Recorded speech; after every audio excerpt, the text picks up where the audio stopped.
नमस्कार दोस्तों। आज के वीडियो में हम आधार कार्ड से जुड़ी कुछ बातें आपके साथ शेयर करेंगे। अभी कुछ दिनों पहले मैंने अपने आधार कार्ड में एड्रेस चेंज कराया और चेंज कराने का कारण ये था कि हमें एक स्टेट से दूसरे स्टेट में शिफ्ट करना पड़ गया, जिस कारण से आधार कार्ड में चेंज होना बहुत ज़रूरी है। जैसा कि आप सभी जानते हैं, आजकल सारी चीज़ें या सारी सुविधाएं आधार कार्ड से डायरेक्टली कनेक्ट कर दी गई हैं, जोड़ दी गई हैं। आधार कार्ड को इतना इजी बना दिया गया है कि मोस्टली लोग आधार कार्ड के द्वारा ही अपनी चीज़ों में चेंजेस कराना चाहते हैं या कराते हैं। जहां आप रहते हैं वहां का आधार कार्ड अगर आपके पास है और उसमें वहां का एड्रेस है तो सारी चीज़ें बहुत सरलता से हो जाती हैं। आपको बैंक में अकाउंट खुलवाना है, बहुत आसानी से खुलवा सकते हैं। आपको ड्राइविंग लाइसेंस बनवाना है, बहुत आसानी से बनवा सकते हैं। ड्राइविंग लाइसेंस में एड्रेस चेंज कराना है, बड़ी सरलता से करा सकते हैं। वोटर आईडी कार्ड बनवाना है या वोटर आईडी कार्ड में चेंज कराना है, बड़ी आसानी से होगा। आपको अगर वहाँ की जो गैस कनेक्शन की बुक बनवानी है, गैस कनेक्शन लेना है, बहुत आसानी से मिल जाता है। या और भी कुछ काम होते हैं जो सीधे आपके आधार ऑथेंटिकेशन से संबंधित होते हैं, तो वो काम सारे आसानी से हो जाते हैं। अभी मैंने यहाँ पर आने के बाद अपना एड्रेस कई बार चेंज कराया, लेकिन शायद 2 या 3 बार मैंने अप्लाई किया इसके लिए और वो रिजेक्ट कर दिया गया। उसका कारण क्या था? सबसे पहला कारण ये था कि मैंने जो HOF बेस पर अपना आधार कार्ड चेंज कराया था, तो जहाँ मैं रहता हूँ उन जो ओनर हैं वहाँ के, उनको मैंने हेड ऑफ़ फैमिली उसमें दिखाकर और अपना एड्रेस चेंज कराया था। उनके द्वारा मैंने परमिशन वगैरह दिलवाई थी, सारा कुछ करवाया था, लेकिन जो प्रोसीजर होता है मैंने वो किया, लेकिन उसको रिजेक्ट कर दिया गया। क्या कारण था वो इसमें पता नहीं चल पाया। साथ ही मैंने एक और चेंज करवाया था, क्योंकि मेरे इसमें एक प्रॉब्लम रह गई थी, शायद उसमें डेट मैं डालना भूल गया था, तो हो सकता है मैंने माना इस कारण से वो आधार कार्ड में एड्रेस चेंज ना हुआ हो।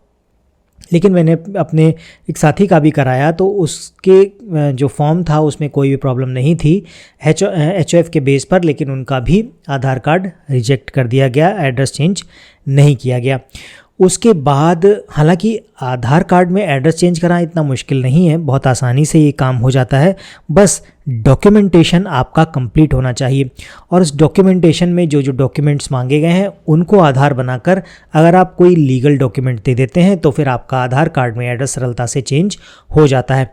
HOF बेस में इस तरह से एड्रेस चेंज करना थोड़ा सा मुश्किल हो जाता है। अगर आपके हेड ऑफ़ फैमिली या आपके कोई फैमिली मेम्बर हैं वो रिलेट करते हैं आपसे, तो इस बेस पर आप इजीली अपना आधार कार्ड में एड्रेस चेंज करा सकते हैं और हो भी जाता है। लेकिन आई थिंक कि अगर आपके फैमिली मेम्बर नहीं हैं और HOF बेस पर आप वो एड्रेस चेंज कराना चाहते हैं, भले ही उनकी परमिशन हो आपको, लेकिन शायद ये रिजेक्ट हो जाता है, क्योंकि मैंने 2-3 बार ट्राई करके देखा और हर बार रिजेक्ट हो गया। उसके बाद फिर मैंने जो आधार अपडेट किया तो उसमें मैंने कुछ डॉक्यूमेंट्स लगाए। डॉक्यूमेंट्स क्या लगाए?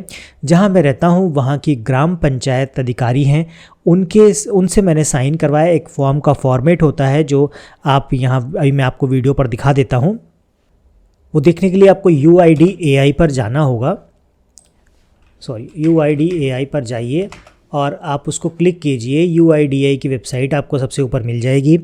यहाँ पर आप क्लिक कर दीजिए, इंग्लिश में क्लिक कर दीजिए। यहाँ लैंग्वेज मांगेगा तो इंग्लिश पर क्लिक कर दीजिए।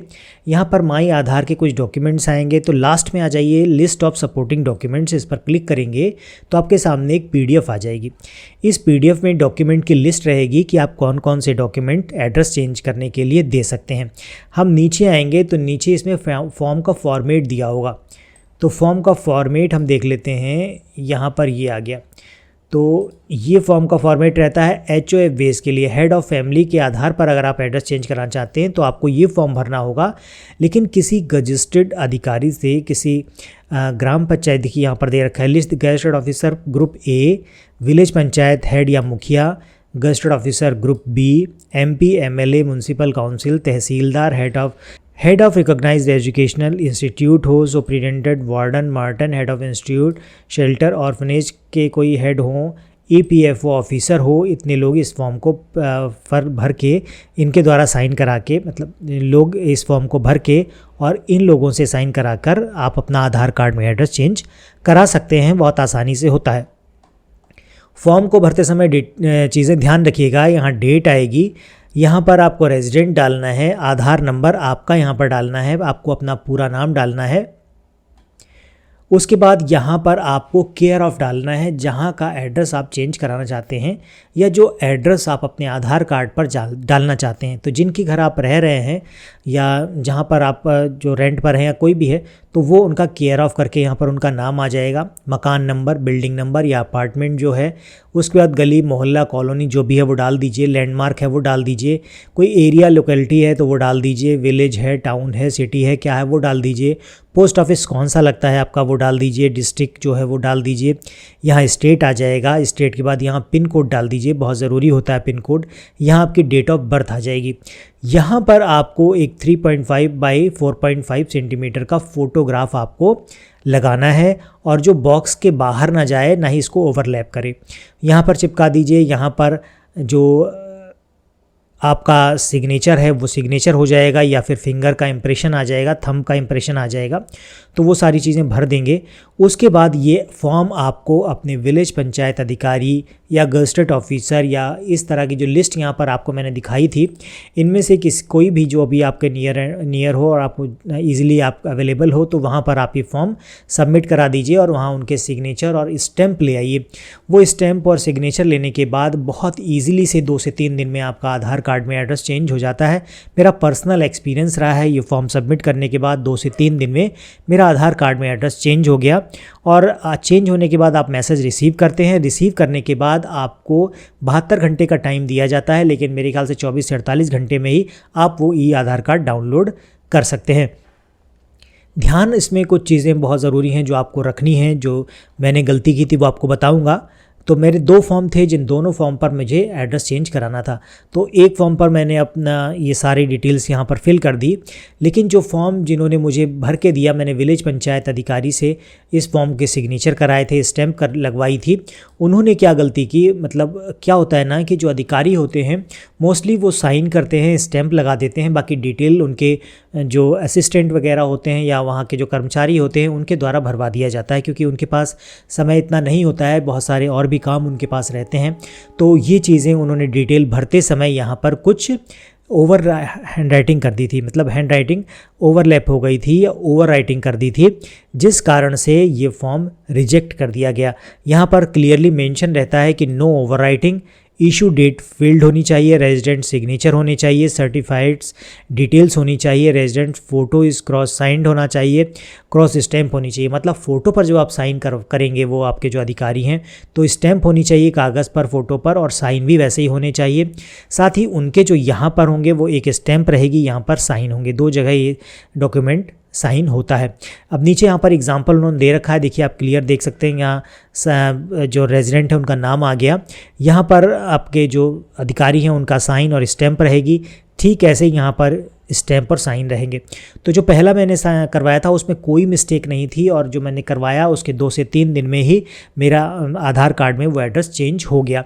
लेकिन जब हमारे साथी का मैंने ये दिया तो उसमें यहाँ पर नाम लिखते समय कुछ ओवर राइटिंग कर दी थी, सिर्फ एक लेटर का था जिसको ओवर राइट कर दिया, तो उसमें उन्होंने 5 से 7 दिन लगा दिए और 7 दिन के बाद वैलिडेशन दिखाता रहा, उसके बाद रिजेक्ट होकर आया। और इसमें रीज़न दिया गया कि जब डॉक्यूमेंट वेरीफाई किया जा रहा था तो उसमें कुछ मतलब जो प्रूफ था वो वैलिड नहीं पाया गया, उसमें कुछ मिस्टेक थी, तो क्लियरली मेंशन हो गया। अभी दोबारा से जब मैंने उनका अप्लाई किया और उसको मैंने इस बार जब अप्लाई किया तो वोटर आईडी के कार्ड के बेस पर किया, क्योंकि उसमें आधार आप जो एक एड्रेस प्रूफ के तौर पर दे सकते हैं, वोटर आईडी कार्ड भी दे सकते हैं। तो इनके वोटर आईडी कार्ड में एड्रेस चेंज हो चुका था। मैंने वोटर आईडी कार्ड यहाँ पर सबमिट किया और वोटर आईडी कार्ड सबमिट होते ही 2 से 3 दिन में ही मैसेज आ गया। मैसेज आने के मतलब 15 से 16 घंटे बाद ही मैंने वो अपना आधार कार्ड यहाँ से डाउनलोड कर लिया, बहुत ईजिली डाउनलोड हो गया। तो ये 2-3 चीज़ें थी जो मैंने आपको बताई, इनको बहुत ध्यान रखिएगा। सबसे पहली बात ये है कि HOF बेस पर अगर आप कर रहे हैं तो फैमिली मेम्बर हो तो बहुत अच्छा है, क्योंकि अदर किसी मेम्बर के आधार पर या किसी अदर रेंट एग्रीमेंट जहाँ रह रहे हैं आप, तो लैंडलॉर्ड के आधार पर आप ये डिटेल HOF बेस पर चेंज करना चाहते हैं तो बहुत कम चांस होते हैं कि ऐसा हो जाए, वो रिजेक्ट हो जाता है। इसके अलावा अगर आप के फैमिली मेम्बर होंगे तो बहुत इजीली हो जाता है। और साथ ही अगर कोई डॉक्यूमेंट आप दे पाएँ इसमें, जैसे मैंने आपको बताया, जैसे मैंने ग्राम पंचायत अधिकारी का दिया, वैसा कोई डॉक्यूमेंट दे पाएँ तो बहुत इजीली, बहुत आसानी से हो जाता है। साथ ही वोटर आईडी कार्ड आपका है जो मैंने किया है, वोटर आईडी कार्ड अगर आप इसमें सबमिट करते हैं तो वोटर आईडी कार्ड के बेस पर भी बहुत आसानी से आपका जो आधार कार्ड में एड्रेस है वो चेंज हो जाता है। ध्यान ये रखना है कि जो भी डिटेल आपकी वोटर आईडी कार्ड में दी गई हो वही सारी जानकारी आपने आधार कार्ड में जब ऑनलाइन डिटेल्स भरते हैं, एड्रेस भरते हैं, वहाँ पर फिल की गई हो। अगर एड्रेस मिसमैच होगा तब भी वो आपका रिजेक्ट कर दिया जाएगा और एड्रेस चेंज नहीं हो पाएगा। बहुत ही आसान प्रक्रिया है, बहुत ही सरलता से होता है। बस अगर आप मिस्टेक्स नहीं करते, क्योंकि शुरुआत में मैंने काफ़ी टाइम लगा दिया इसमें और मैंने 2-3 बार तो सिर्फ HOA बेस पर यहाँ पर ट्राई करने की कोशिश की थी। आपको दिखाता हूँ मैं, माई आधार पर यहाँ पर जाना है आपको। एक्चुअली मैं फ़ोन से ही बना रहा हूँ, अभी देखते हैं अगर यहाँ पर मेरे पास फ़ोन में आ जाता है, क्योंकि अभी मैं जहाँ पर आया हूँ वहाँ मेरे पास कैमरा नहीं है, कैमरा मैं दूसरी जगह रह गया है, जिससे मैं अपनी फ़ोन से ही बना रहा हूँ। अभी देखिए OTP अगर आएगा फ़ोन पे तो मैं कोशिश करता हूँ। तो ये OTP मैंने यहाँ पर डाल दिया और अभी मैंने यहाँ पर लॉगिन करा। अब आपको दिखाता हूँ मैं, नीचे यहाँ पर आइए तो यहाँ पर देखिए ये कंप्लीटेड दिखा रखा है। ये अप्रैल में मेरा ये कंप्लीट हो गया था, वहाँ कराया था। इस बार मैंने यहाँ पर एक बार कराया तो रिजेक्ट हो गया HOA बेस पे। देखिए HOA बेस पर मैंने कराया तो यहाँ पर ये रिजेक्ट कर दिया गया और यहाँ पर रीज़न दिया गया, request has been rejected during quality check due to defects in the document detail submitted. अब डिफेक्ट उसमें तो खैर कुछ ज़्यादा मेजर नहीं था HOA बेस में, लेकिन आधार कार्ड अपडेट में जब मैंने अपने साथी का कराया तो वहाँ पर ये प्रॉब्लम थी। तो उसमें भी इसी तरह का एक एरर मैसेज आया था जिसमें नेम ओवरराइड था, डिफेक्ट इन द डॉक्यूमेंट्स, और वो रिजेक्ट कर दिया गया। उसके बाद मैंने एड्रेस अपडेट कराया जिसमें मैंने विलेज पंचायत अधिकारी का वो फॉर्म साइन किया हुआ यहाँ पर सबमिट किया और 2 से 3 दिन में मेरे पास ये मैसेज आ गया और यहाँ पर मेरा कंप्लीट हो गया। साथी का मैंने जब कराया तो उन्होंने वोटर आईडी कार्ड पर कराया था और उनका भी यहाँ पर इजीली चेंज हो गया। उसके बाद मैंने यहाँ पर एक PVC कार्ड के लिए भी अप्लाई कर दिया। PVC कार्ड का अप्लाई करने के लिए बहुत आसान तरीका है। उसके लिए आपको जाना होगा, यहाँ पर आप आइए, ऑर्डर आधार PVC, यहाँ पर आप क्लिक कीजिए। क्लिक करेंगे तो यहाँ पर सिंपली आपका नाम डिटेल आ जाएगी सारी। उसके बाद यहाँ पर सीधा नेक्स्ट कर दीजिए। यहाँ पर मैंने कर रखा है तो नहीं दिखा रहा है, यहाँ पर नेक्स्ट करेंगे। नेक्स्ट के बाद पेमेंट मांगेगा, 50 रुपीज़ की पेमेंट होगी। उस कार्ड का चार्ज रहता है 50 रुपीज़, वो 50 रुपीज़ पे कर दीजिए। और पे करने के बाद वो 15 दिन का ये टाइम देते हैं आपके पास आने का, लेकिन थोड़ा ज़्यादा समय लग सकता है क्योंकि अभी तक मेरा यहाँ पर प्रिंट नहीं हुआ है, जबकि मैंने आपको अभी बताया था और इसमें मुझे टाइम हो गया है काफ़ी। प्रिंट 24/12/2024 को मैंने दिया था, तो 24 के 6 दिन तो ये हो गए, 7, 31 और आज कितनी तारीख है हमारी, 5 तारीख है। तो 12-13 दिन तो यहाँ पर हो गए जिसमें अभी तक ये प्रिंटिंग के लिए पड़ा है। तो यहाँ पर प्रिंटिंग इन प्रोसेस दिखा रहा है, प्रिंट भी नहीं हुआ है। तो जब जाएगा वहाँ से चलेगा तो भी मेरे ख्याल से 5-7 दिन ले लेगा। तो 15 दिन में तो नहीं आ पाता है, तो आप मान के चलिए 20-25 दिन, और आएगा तो फिर मैं आपको इसकी डिटेल को अपडेट कर दूंगा शॉर्ट के द्वारा, या फिर कोई वीडियो एक्स्ट्रा अलग से बना दूंगा जिसके द्वारा आप ही क्लियरली आपको पता चल जाए। तो दोस्तों ये थी बहुत इंपॉर्टेंट जानकारी जो आपके साथ शेयर करनी थी। अगर आप भी अपने आधार कार्ड में अपना एड्रेस चेंज कराना चाहते हैं तो इन ख़ास बातों का बहुत ध्यान रखिएगा, क्योंकि अगर ज़रा सी भी आप गलती करेंगे तो ये रिजेक्ट हो जाएगा, और रिजेक्ट होने में भी काफ़ी टाइम लगता है। जब एक्सेप्ट होता है तो 2 से 3 दिन में आपको पता चल जाता है, लेकिन जब रिजेक्ट होता है तो ये वैलिडेशन दिखाता रहता है 5 से 7 दिन, 10 दिन, 12 दिन, और उसके बाद फिर रिजेक्ट होता है। तो उसमें आपका टाइम बहुत ख़राब होता है। तो शुरुआत में ही आप डॉक्यूमेंटेशन कंप्लीट रखिए, जो वैलिड डॉक्यूमेंट्स हैं वो दीजिए, और फिल करते समय सावधानी रखिए, कहीं ओवर लैपिंग ना हो, कोई ओवर राइटिंग ना हो, मिसमैच ना हो डॉक्यूमेंट और आपका एड्रेस।